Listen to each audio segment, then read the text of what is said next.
Students, आज हम part 3 त्रिभुज का प्रमेय देखेंगे और प्रमेय का नाम है लंबसमद्विभाजक प्रमेय। लंबसमद्विभाजक प्रमेय की कृतियां हम पिछले वीडियो में देख चुके हैं कि जब रेखाखंड के किसी लंबसमद्विभाजक पर कोई बिंदु स्थित होता है तो उसके रेखाखंड के अंत बिंदुओं से समदूरस्थ होता है। इसकी हमने कृति की और निष्कर्ष में कथन प्राप्त किया और जो कथन है वही प्रमेय बनकर यहाँ आया है, उसको हमने कृति में सिद्ध कर दिया। और इसी कथन का विलोम भी था जिसमें हमने क्या किया था, किसी रेखाखंड के बाहर बिंदु लिया था जो उस रेखाखंड के अंत बिंदुओं से समान दूरी पर हो तो वह बिंदु उस रेखाखंड के लंबसमद्विभाजक पर स्थित होता है। ऐसा हमने कथन उस कृति को करने के बाद निष्कर्ष में प्राप्त किया था। तो इस तरह से हमने इन्हीं कथनों के, एक ये कथन और एक ये कथन जो आज सिद्ध होने वाला है वो हम पिछले वीडियो में कृति के द्वारा सिद्ध कर चुके। ये मैं इसलिए बता रही हूँ कि आप अगर वो वीडियो नहीं देखे हो तो वीडियो जरूर करो, उसको पहले कृति से करो और फिर ये प्रमेय, वही कृति जो है प्रमेय बनकर आया है और इसे सिद्ध करो। वही कथन जो हमने निष्कर्ष में प्राप्त किया था आज ये प्रमेय बना हुआ, इसको उपपत्ति कथन कारण द्वारा हम सिद्ध करेंगे। तो सबसे पहले हम देखने जा रहे हैं लंबसमद्विभाजक प्रमेय। लंबसमद्विभाजक प्रमेय, उसका अंग्रेजी में नाम दिया है परपेंडिकुलर बाइसेक्टर थ्योरम। और कथन ये है कि किसी रेखाखंड के लंबसमद्विभाजक पर स्थित प्रत्येक बिंदु रेखाखंड के अंत बिंदुओं से समान दूरी पर होता है।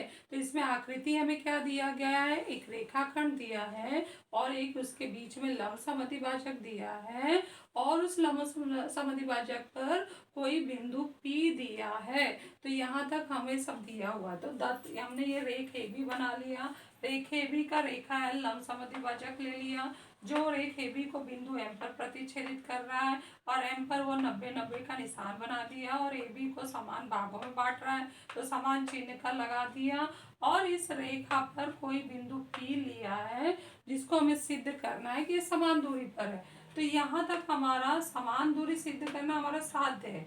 यहाँ से ये जो लाइन दिया है वो साध्य है, लेकिन यहाँ तक जो लिखा गया है यहाँ से यहाँ तक ये पूरा दत्त है। तो दत्त में पढ़ती हूँ, रेखा एल या रेख AB का लंबसमद्विभाजक है जो रेखा AB को बिंदु M पर प्रतिच्छेदित करती है और बिंदु P या रेखा L पर स्थित है। रेखा L क्या है, लंबसमद्विभाजक है। और अब हमें क्या सिद्ध करना है कि इस लंबसमद्विभाजक पर स्थित बिंदु P रेखाखंड के अंत बिंदु A और B से समान दूरी पर है, अर्थात PA बराबर है PB, PA बराबर है PB, ये सिद्ध हमें करना है।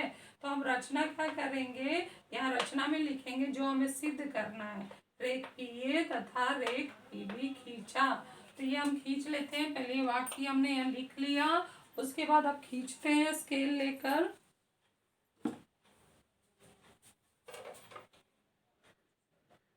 खंडित लाइन से PA मिला लो, PB मिला लो तो त्रिभुज तैयार हो जाएगा।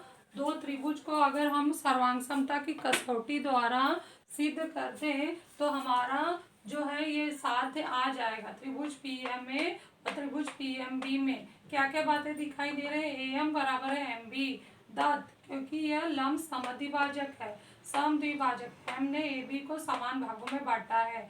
साथ में ये कोण PMA सर्वांग में कोण PMB, कारण प्रत्येक समकोण, कारण होगा ये लंब। एक कारण हमने इससे लिया, एक कारण इससे, यानी दोनों भी कारण हमारे ये दत्त से है।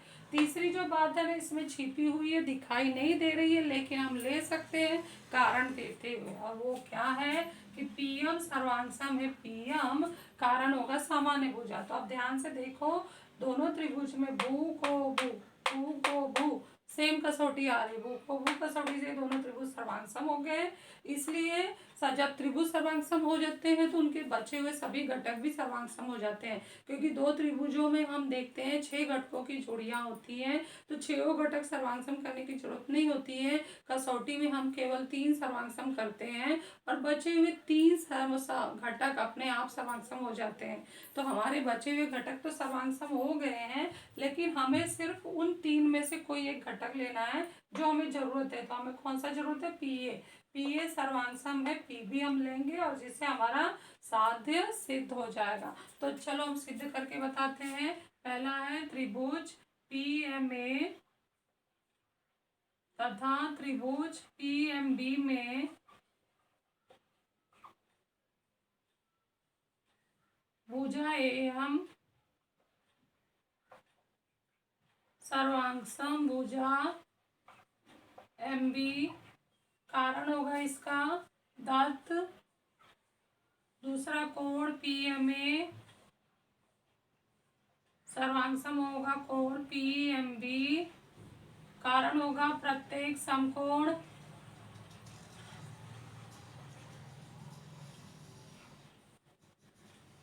तीसरा हमारा होगा पीएम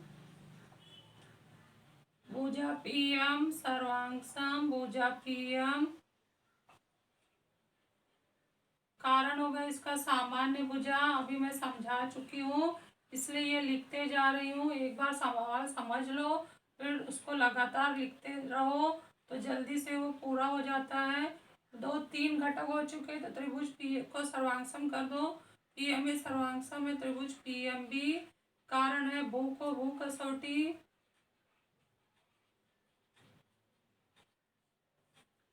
तीसरा इसलिए पीए भुजा पीए सर्वांगसम है भुजा पीपी, कारण होगा सर्वांगसम त्रिभुज की संगत भुजा।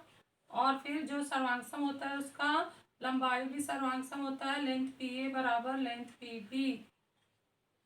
इसको बॉक्स बना दो, कारण लिखो 3 से। तो ये जो बिंदु P है इसके रेख के अंत बिंदु से समान दूरी पर है, ऐसा हमने सिद्ध कर दिया। अब इसका ठीक विपरीत हमारा है लंब समद्विभाजक प्रमेय का विलोम। अंग्रेजी में हम कहते हैं converse of perpendicular, converse of perpendicular bisector theorem, लंब समद्विभाजक प्रमेय का विलोम।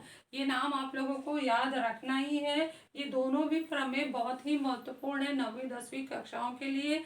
जब भी भूमिति के सवाल हल होते हैं, सिद्ध किए जाते हैं, उनमें इन प्रमेयों का कारण के रूप में बहुत उपयोग होता है। इसलिए आप लोगों को ये जरूर ध्यान से पढ़ना है, समझना है और लिखना है। तो ये जो हमारी सिद्धता है कथन के साथ, ये किताब में पूरा छपा हुआ बॉक्स दिया गया है। जहाँ भी बॉक्स वाले प्रश्न आते हैं उसको हम कृति युक्त प्रश्न कहते हैं, एक्टिविटी वाले प्रश्न। हमारे जो भूमिति के या मैथ्स 2 के क्वेश्चन पेपर में क्वेश्चन 2A और क्वेश्चन 3A कृति युक्त प्रश्न है, अर्थात वो इस रूप में लिख कर आएंगे। जैसे ऊपर से नीचे तक ये पूरा लिखा हुआ है आकृति के साथ, ऐसे ही पेपर में ये लिख के आएंगे। आपको ध्यान से पढ़ते हुए इस बॉक्स में सही उत्तर भरना है। सही उत्तर भर दोगे तो हर बॉक्स में आधा नंबर मिलता है, उस हिसाब से आपको उस क्वेश्चन का नंबर दिया जाएगा। अगर बॉक्स गलत हो रहा है तो वो आधा नंबर कट हो जाएगा, कोई बॉक्स सही है तो उस पर आधा नंबर मिलेगा। तो हर बॉक्स पे आधा नंबर देते हुए ये प्रश्न होते हैं। तो इसमें कथन क्या है? कथन ये है कि किसी रेखाखंड के अंत बिंदुओं से समदूरस्थ कोई बिंदु हो तो वह उस रेखा के लंब समद्विभाजक पर स्थित होता है।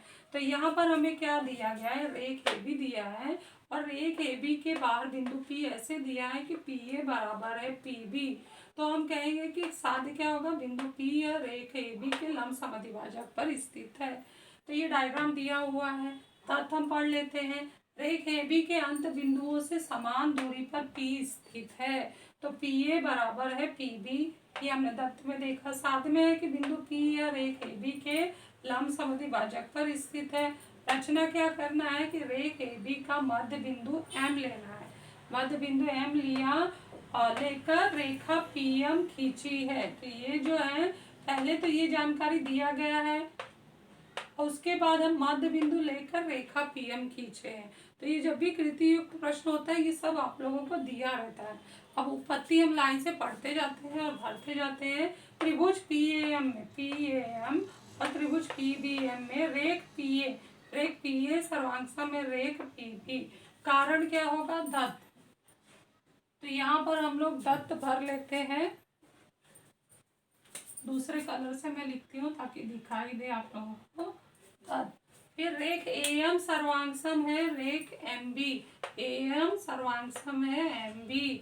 तो ये हमारे कहाँ से कारण होगा? रचना से, रचना में हमने मध्य बिंदु लिया है, तो यहाँ पर हम लिखते हैं रचना से। फिर रेख, रेख अगला हमारा क्या है, रेख पीएम सर्वांगसम है डैश, कारण लिखा है सामान्य भुजा। तो इन दोनों त्रिभुज में, जैसा मैं यहाँ बताई थी, इन दोनों त्रिभुज में एक भुजा सामान्य है, उसी तरह से इन दोनों त्रिभुजों में भी एक भुजा सामान्य है।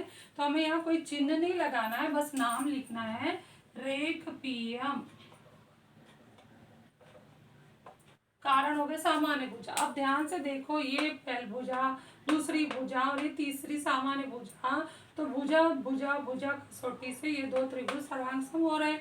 तो त्रिभुज पीएम सर्वांगसम है त्रिभुज पीपीएम, कसौटी का नाम बताओ। तो कसौटी का नाम क्या होगा, भू भू भू कसौटी से।